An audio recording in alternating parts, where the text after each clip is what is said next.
環境省北海道環境パートナーシップオフィスの溝口と申します。本日はよろしくお願いいたします。よろしくお願いします。よろしくお願いします。今回、マルカンゼミちいかんさんと北京大の今見沢校のご協力で実施されるマルカンゼミオンラインで開催されるということで、今日こういう中お集まりいただいて皆さんにお話を伺って、それを動画でオンラインで配信するということで伺っています。で、なんかもうのんびりする感じなのかなと今のんびりはしてるんですけど、お話、環境を知るっていうことの意味っていうことを一つお題でもらっているので、そのことに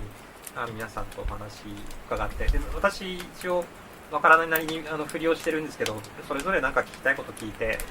3分のうちに帰れる、日が終わる頃ぐらいの帰れるといいかなと思うので、よろしくお願いします。